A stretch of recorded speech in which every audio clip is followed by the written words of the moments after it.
So before we jump into any of the projects and exercises, I want to give you a brief introduction to the Photoshop work environment. Now, if you've never used Photoshop before, this kind of video is going to introduce you to where to find all the tools, how to set up some of your palettes, some of the workflow that we're going to be using for each of the different units. Now, if you're used to working in Photoshop, hopefully I can give you some tools and tricks on how to set up your work environment that'll make it much easier to find everything you need and to really customize your drawing workspace. One thing I do want to point out, I'm intentionally using an older version of Photoshop. This is CC 2019. At the time of this recording, it's already been updated from this version. The reason I like to do this is to let you know that regardless what version you have on your computer, all of the tools and techniques that I'll be teaching you should still work. Everything that I'm doing is technically timeless, and so you should be able to work through all of these without any major issues. Though some things may be called something different, I'll try to point those out along the way. Now, before I get started, I'm actually going to quit out of Photoshop. The first thing I want to show you is how to start Photoshop off fresh. Now, if this is the first time you've installed Photoshop, it will be fresh. Everything will be new. It'll have lots of tips and things coming up.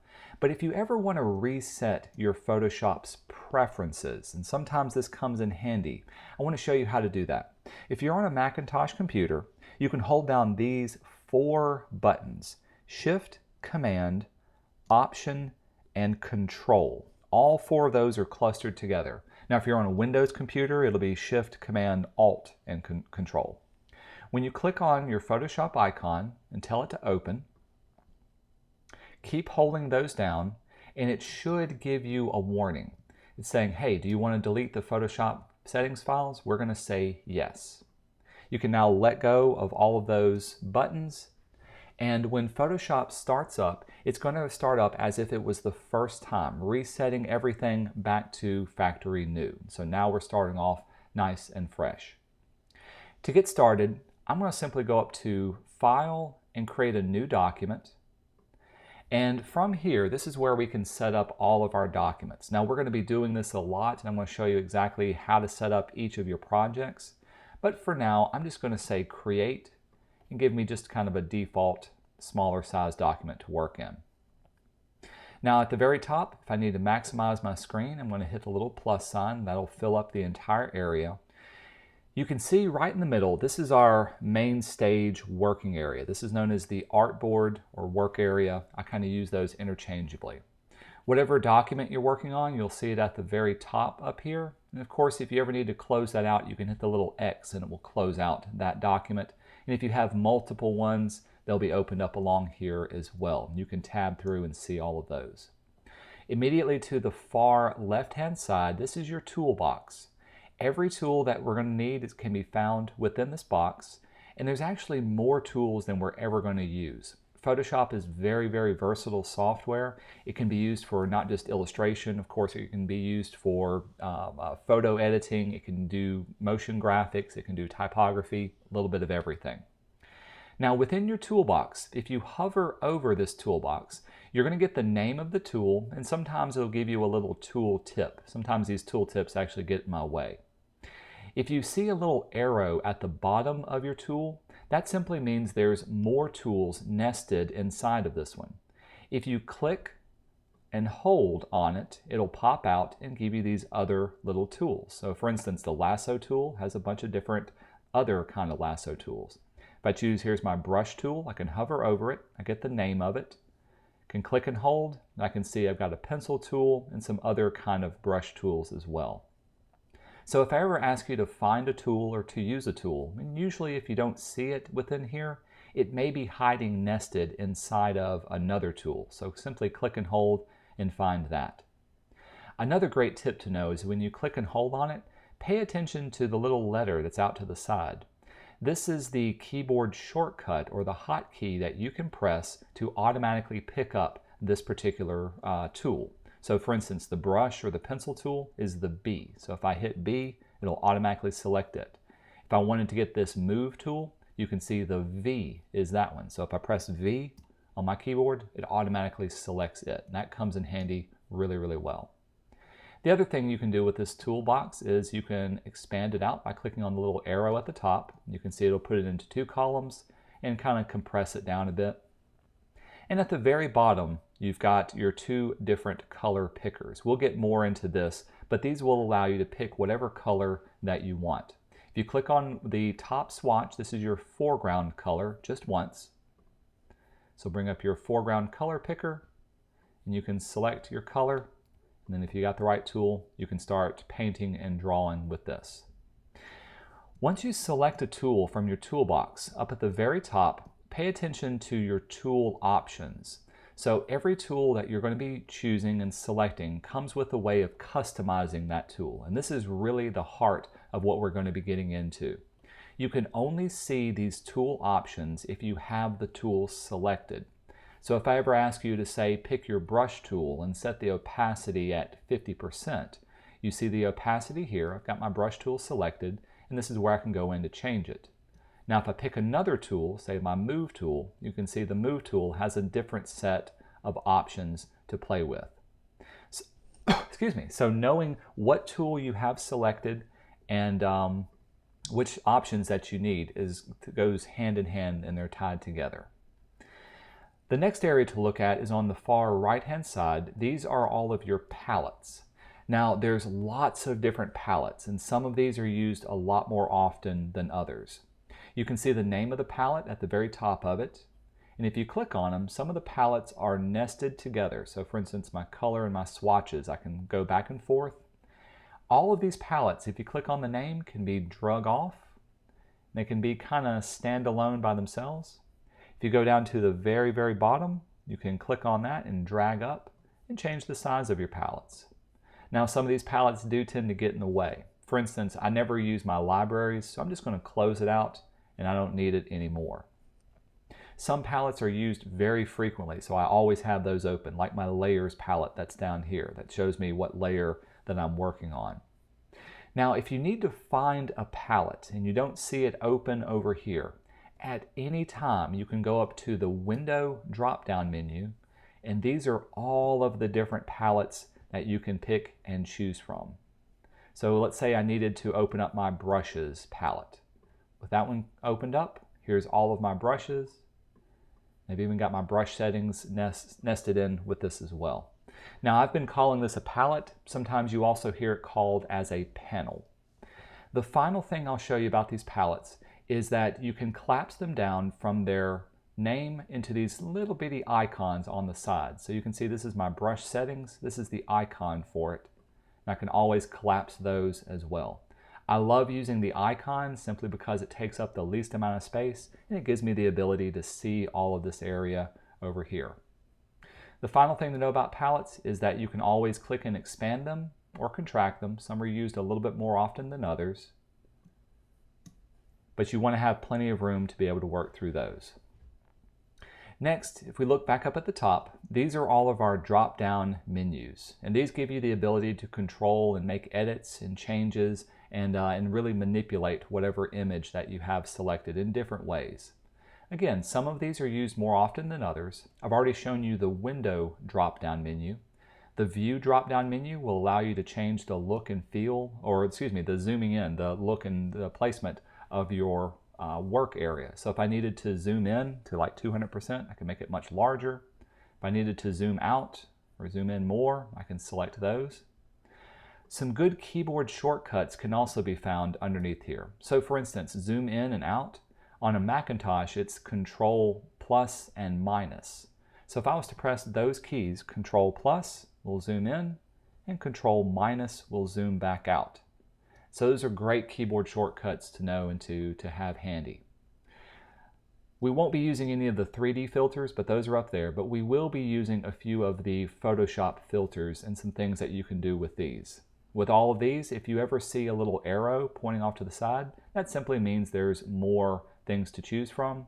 And if you see a little dot, dot, dot, that means it's going to open up another panel. And then from here, you can type in all of the options for that particular thing. So for instance, I turned that into a little color halftone. Making selections is a big deal up here. I do want to point out one of the biggest keyboard shortcuts to know is Command A and Command D. Command A will select everything that's on your page. If I back out, you can see there's a little kind of, I call it a marquee or a marching ants over my entire board. It means everything on the board is selected, and I can delete it away, or in this case I'll fill it in with a color. And if I wanted to deselect anything, I can go up to select and Command D to deselect that, and that selection goes away. If you ever do anything with typography, there's type. Changing up your layers and layer options can be found here. A lot of your image editing, so things like if you want to change your canvas size or change the size of your image, can be found here. There's also some great adjustments that go through here as well. A big one to know is your Edit drop-down menu. Under Edit, this is where you can do copying, pasting, cutting away, and those keyboard shortcuts are the same on both a Windows and a Macintosh computer. Command C is to copy, Command V is to paste, X is to cut away. Other things, like if you wanted to transform something, make it larger or smaller, can be done within this area. Now you'll notice that right now it's grayed out. That simply means I can't perform this kind of function if I don't have some areas selected. So I need to do something before I can make that particular change. So for instance, if I wanted to make a transformation, tell you what, I'll draw something on here. We'll select that area again. Now when I have a selection, I can go up to Edit, and you can see Transform is now active, and I can do whatever transformation that I want from here. So I can choose things like scaling it or rotating it. This will allow me to make that particular edit and change as well. So just know, if you do see anything grayed out, that doesn't mean there's a glitch. That simply means you need to perform some action or usually make a selection. Another big one to know is under the File drop-down menu. From here, this is also where you can create new documents on the fly or even open up existing documents. You can also do things like saving your documents, and we'll get into saving once we start creating our different files. And also, if you need to print or do anything else, that's where that's found as well.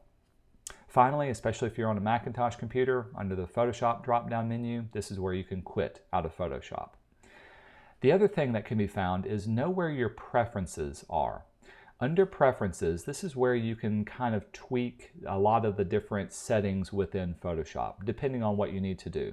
On a Macintosh computer, the preferences are found under the Photoshop drop-down menu.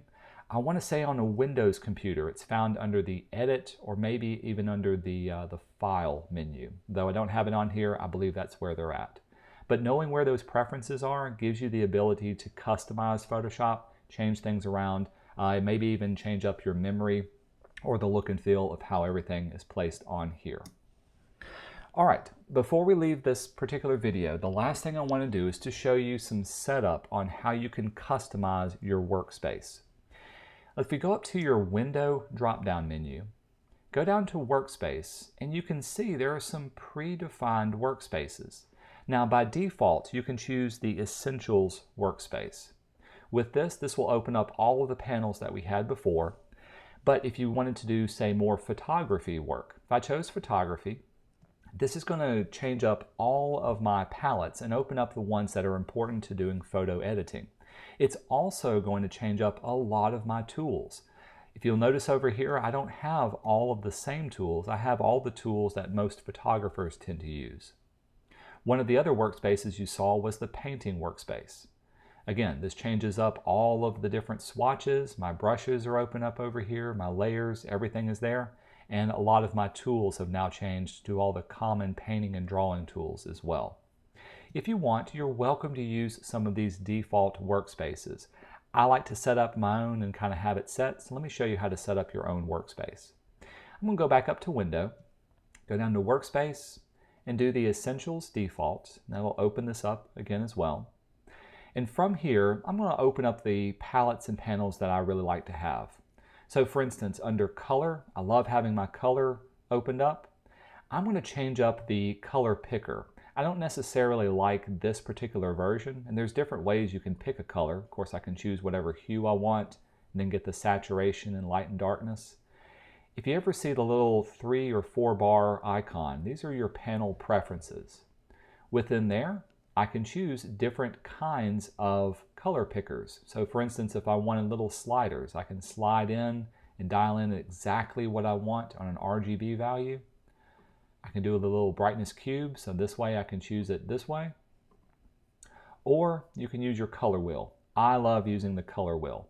In this case, it gives me the ability to see the exact hue, dial it in, and pick the color that I want and work from there. Another great panel to have open and active is your swatches panel. With the swatches, I can quickly choose some predefined colors. I can even take the color that I have selected, let's say this particular shade of pink, and in my swatches panel, this is where I can create a new swatch and I can save it up to be used later. So that swatches panel needs to be opened as well. I do like having my brush settings open, so I've got that one active, and also my brushes that I can have saved, and I've got my layers down here to work in. I also like to have my history panel open.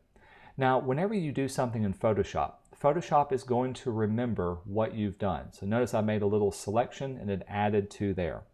If I choose my paintbrush tool and start painting, it'll add on to there, and so on and so forth as long as I make a change to it. Now, if I wanted to undo something in Photoshop, I can open up my history panel and I can back up to see exactly where that last part was. And you can see I can go back in time and it's undoing everything that I've done. A great keyboard shortcut to know about this one under Edit is Command Z. Command Z will also step backwards in time and undo all the things that you did. But hey, if I wanted to step forward in time, hold Shift Command Z, and Shift Command Z will step forward in your history panel and work from there. One thing to know about the history panel, Photoshop is only going to remember about 40 or 50 of the things that you've done. So you can't undo everything, but you can see what you do have saved. So be careful and know where you are in your work area workflow. All right. So once you get all of the panels set up that you like to have, I like having my color picker set up. I like having all my default tools over here so I can quickly find them and see them. If you wanted to save this as your own custom workspace, let's go back up to Window, down to Workspace, and you can see I've got one already set up for the way I like to paint, but I'm going to make a new workspace, and I'm going to call this my Mr. Ivy's Painting Workspace. From here, you can see how it's not only going to save all of my areas, I can change up my shortcuts, any menus, any toolbars, everything will be nice and saved, so that if I come back to here and I want to have all my panels open, I'm good to go. Or if I wanted to, swap back over to Graphics and Web, this will change up everything. And then I can go back under Window, and now I can choose my workspace, and then it'll go back to all those panels set up with this. It's just a great way of keeping everything nice and set up. Finally, once we're done working on everything that we have, if you need to, you can save up your document. I went to File and Save. Do make sure you know where your stuff is saved as. For me, I love to have on my desktop, so I'm going to choose my desktop, a folder that's got all of my work from just this class. So this is my digital illustration folder, and inside of this folder is where I'm going to start to save the work that I have. So I'm just going to call this a test. Another good habit to get into is to start adding your name to things as well. With that done, I know where it's saved to. I'll hit save. If I need to close out just the document, you can hit the X here. This will close that out. Now Photoshop is still running, and you can actually see the most recent file that I had open, and I can open it up again from here, or I can close out the X, and that'll close out the main frame for Photoshop. And here's my new little folder that I created. It's got my new document already saved into there. So if you haven't done so already, go ahead and open up Photoshop, have a look at where everything is at, and get accustomed to how to create a new document and where all the things are. Once we start jumping into each of the projects, I'll explain a little bit closer about what each of the tools and proper things are going to do.